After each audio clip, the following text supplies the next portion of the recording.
ഞങ്ങൾ ഓഗസ്റ്റ് 30-ന് എറണാകുളത്ത് എടപ്പള്ളി പള്ളിയുടെ അവിടെ നിന്ന് ഹൈ റേഞ്ച് റൈഡേഴ്സ് ഗ്രൂപ്പിനെ കൂടിയിട്ട് ആലപ്പുഴ ബോട്ട് റേസ് കാണാൻ വേണ്ടി ഇറങ്ങിയതാണ്.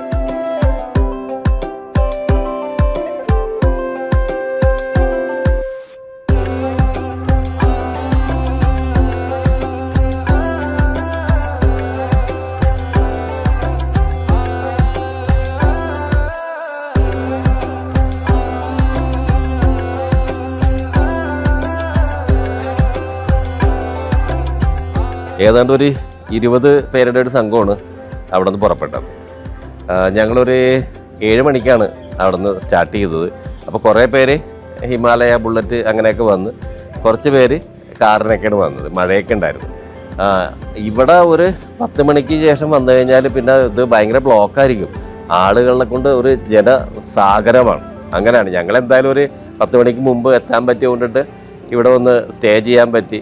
1952 നെഹ്റു ഇവിടെ വള്ളംകളി കാണാൻ വന്നിരുന്നു. അന്ന് വളരെ ചെറിയ വള്ളംകളി ആയിരുന്നു. അന്ന് അദ്ദേഹം ഇവർക്കൊരു ട്രോഫി കൊടുത്തായിരുന്നു. അതിനുശേഷമാണ് ഇത് നെഹ്റു ട്രോഫി വള്ളംകളിയായിട്ട് ഇത് കൂടുതൽ വിപുലീകരിക്കാൻ പറ്റിയത്. അപ്പോൾ ഇതിൻ്റെ ഇപ്പം ഉള്ള ഓരോ ചുണ്ടൻ വള്ളത്തിൻ്റെ നീട്ടം 40 മീറ്ററോളം വരുന്നുണ്ട്. അത്ര വലുതാണ്. അതുകൂടാതെ ഇതിൻ്റെ അകത്തിരിക്കുന്ന ആളുകളുടെ എണ്ണം ഒന്നിക്ക് 100 പേർക്ക് മേലെ അതിൻ്റെ അകത്തിരിക്കലുണ്ട്, തുഴയുണ്ട്. അതുകൂടാതെ ഇതിൻ്റെ പ്രാക്ടീസ് ചെയ്യണത് ഈ ആൾക്കാരെല്ലാം ക്യാമ്പിലേക്ക് വരും. അപ്പോൾ വീട്ടിൽ നിന്ന് മാറി, പിന്നെ വീട്ടിലേക്ക് പോകാൻ പറ്റില്ല. വീട്ടിൽ നിന്ന് മാറി നിന്ന് ക്യാമ്പിലേക്ക് വന്ന് അവരുടെ ഫുഡും കാര്യങ്ങളൊക്കെ ഈ ട്രെയിനേഴ്സ് നിശ്ചയിക്കണ പോലെ ഇരിക്കും. കഠിനമായ എക്സർസൈസും കാര്യങ്ങളാണ് അതിൻ്റെ പിന്നിലുള്ളത്. അതേപോലെ തന്നെ അവർക്ക് എനിക്കൊന്നും ഓരോ ആൾക്കാർക്കും 1 ലാഖിന് മേലെ മന്തിൽ വെച്ച് കൊടുക്കലുണ്ട്. അപ്പോൾ ഇത് ഒരു വള്ളം ഇറക്കണമെന്നുണ്ടെങ്കിൽ ആ ഇറക്കുന്ന ടീമിന് ഏതാണ്ട് 2 കോടിക്ക് മേലെ വരുന്നത്. അപ്പോൾ ഭയങ്കര ഒരു എക്സ്പെൻസീവായ സംഭവമാണിത്. ഇവിടെ രാവിലെ നടന്നത് ഈ ചെറു വള്ളങ്ങളുടെ മത്സരമായിരുന്നു.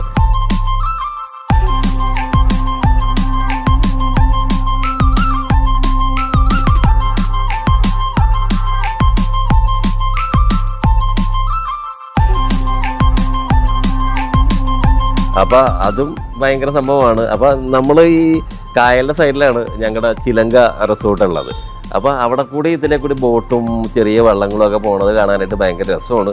ഞങ്ങളെ കൂടി ഉണ്ടായിരുന്ന ടീമാണെന്നുണ്ടെങ്കിലും ഭയങ്കര ഹാപ്പി ആയിരുന്നു. എല്ലാവരും പരസ്പരം പരിചയപ്പെടുകയും എൻജോയ് ചെയ്യുകയൊക്കെ ചെയ്യാനാണ്. അതിനുശേഷം ഉച്ചയ്ക്ക് ശേഷമാണ് ഈ ഫൈനൽ വലിയ വള്ളങ്ങളുടെ നടന്നത്. അത് ഏതാണ്ട് 2 മണിക്കാണ് സാധാരണ നടത്താറുള്ളത്. ഈ പ്രാവശ്യം കുറച്ച് മഴയൊക്കെ ഉണ്ടായിരുന്നു. ഭാഗ്യത്തിന് ഉച്ചയ്ക്ക് ശേഷം മഴ ഉണ്ടായിരുന്നില്ല. അപ്പോൾ അതുകൊണ്ടൊരു 4:30-5 മണിക്കാണ് ഈ ഫൈനൽ നടന്നത്. ഭയങ്കര ഒരു എനർജി ആയിരുന്നു. ആൾക്കാരൊക്കെ എല്ലാവരും ബോട്ടിൽ പോകുന്ന ആൾക്കാരും ഇവിടെ വന്നേക്കുന്ന ആൾക്കാരും ഒക്കെ ഇവർക്കൊരു ഭയങ്കര ഒരു ഫെസ്റ്റിവലാണിത്. ഇത് ശരിക്കും പറഞ്ഞാൽ ആലപ്പുഴക്കാരന് അഭിമാനിക്കാവുന്ന ഒരു സംഭവമാണ്. അതുകൂടാതെ കേരള ടൂറിസത്തിന് ഇത് പ്രൊമോട്ട് ചെയ്യേണ്ട സംഭവമാണ്. എനിക്ക് തോന്നുന്നു കേരള ടൂറിസം ഇതിന് ഫണ്ട് ഇറക്കണ്ടെന്ന് തോന്നുന്നുണ്ട്.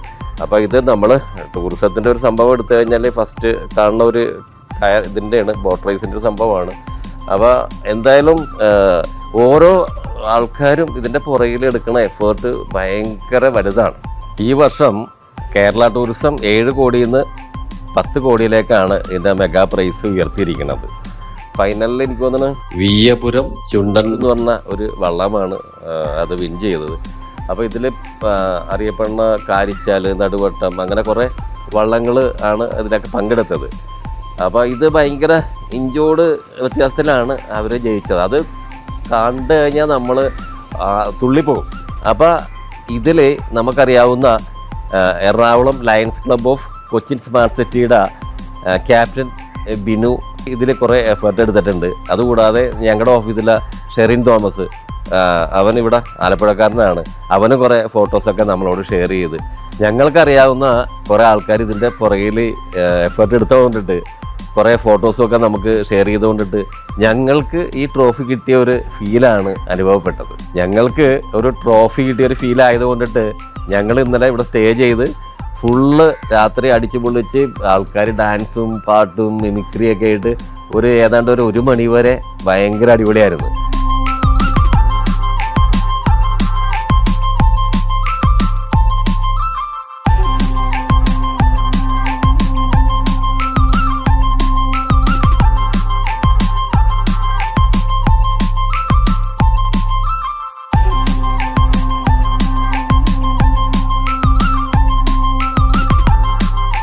ഞങ്ങൾ ഇന്നലെ സ്റ്റേ ചെയ്തത് ആലപ്പിയിൽ ചിലങ്ക റിസോർട്ടിലായിരുന്നു. അത് കായലോരത്തിൻ്റെ ഫ്രണ്ടിലാണ്. അത് നല്ലൊരു അടിപൊളി സംഭവമാണ്, നല്ല ഹൈജീനിക്കാണ്. ഇവിടുത്തെ സ്റ്റാഫെല്ലാം ഭയങ്കര സർവീസായിരുന്നു, എല്ലാം നല്ല അടിപൊളിയായിരുന്നു. അപ്പം നമുക്ക് ഈ ചിലങ്ക റിസോർട്ടിൻ്റെ ഓണറൊന്ന് പരിചയപ്പെടാം. ഹായ്, എന്താണ് പേര്? ദീപിക ദിലി. നിങ്ങളാണോ ഇപ്പം ഇത് റൺ ചെയ്യണത്? ഇപ്പം ഞങ്ങളാണ് ഡയറക്റ്റ്ലി റൺ ചെയ്തുകൊണ്ടിരിക്കുന്നത്. ഇതിൻ്റെ എങ്ങനെയാണ് ഇതിൻ്റെ സ്റ്റാർട്ടിംഗ് എന്നൊന്ന് പറയാമോ? ഇതിൻ്റെ സ്റ്റാർട്ടിംഗ് എന്ന് പറഞ്ഞാൽ ഇറ്റ്സ് പ്രിറ്റി ഫണ്ണി സ്റ്റോറി. കാരണം നമ്മൾ പുറത്തായിരുന്നു ആ സമയത്ത്. നമുക്ക് എല്ലാവർക്കും we wanted a place to chill. ഒരു ബോട്ട് റേസ് വരുമ്പോഴത്തേക്ക് ഒന്ന് ചില്ല് ചെയ്യാൻ പറ്റും. കാരണം നമുക്കൊന്നും ബോട്ട് റേസ് കാണാതെ വളർന്ന ആൾക്കാരാണ്. We wanted a place to chill. അപ്പോൾ it was a plain land. അങ്ങനെ നമ്മൾ ബാക്കിലൊരു ചെറിയ നമ്മുടെ ഇപ്പോഴത്തെ പ്രസൻറ്റ് റിസപ്ഷൻ ആയിരുന്നു അന്നത്തെ നമ്മുടെ വീട്. We took it as A 2 bedroom വീട്. സോ ദാറ്റ് നമുക്കിങ്ങനെ ചില്ല് ചെയ്യാൻ കാര്യങ്ങളും. പക്ഷേ നമ്മൾ വർഷത്തിൽ ഒരിക്കൽ വന്ന് വെറുതെ ഈ ഒരു ലാൻഡ് വെറുതെ കിടക്കുന്നു. എക്സ്പെഷ്യലി നമ്മൾ നെഹ്റു ട്രോഫി ബോട്ട് റേസിൻ്റെ മെയിൻ സ്റ്റാർട്ടിംഗ് പോയിന്റ്. അപ്പോൾ ഇതൊക്കെ വന്നപ്പോഴത്തേക്ക് automatically we plan to make this a business and we build it up this 10 rooms resort.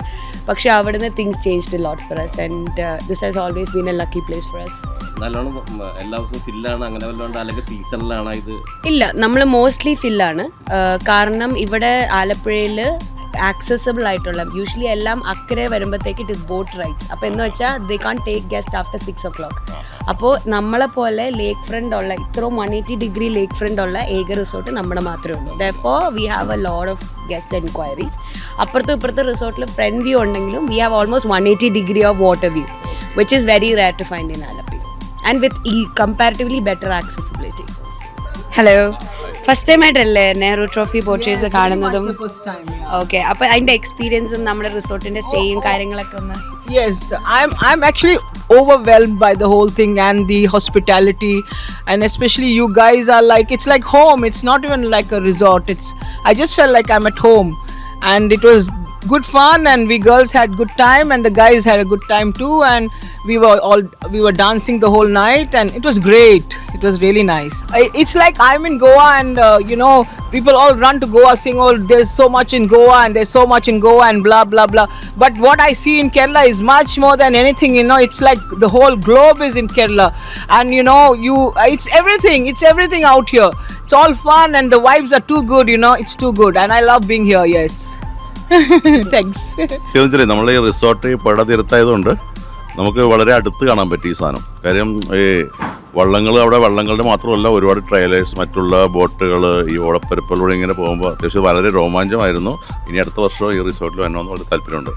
നമ്മൾ ഈ റിസോർട്ടിനെ കുറിച്ച് എടുത്ത് പറയുകയാണെന്നുണ്ടെങ്കിൽ നമ്മൾ പലയിടത്തും പോയി സ്റ്റേ ചെയ്തിട്ടുണ്ടെങ്കിലും ഇതേപോലെ റിസോർട്ടിൻ്റെ ഒരു ഓണർ നമ്മളെ കൂടി വന്ന് നമ്മുടെ ഒരു ടീമായിട്ട് വന്ന് എൻജോയ് ചെയ്യും, വേണ്ട കാര്യങ്ങളൊക്കെ രാത്രി 1 മണിയോടുകൂടി വന്ന് നിൽക്കുകയും ഒക്കെ ചെയ്ത ഒരു അനുഭവം എനിക്ക് വേറെ ഇല്ല.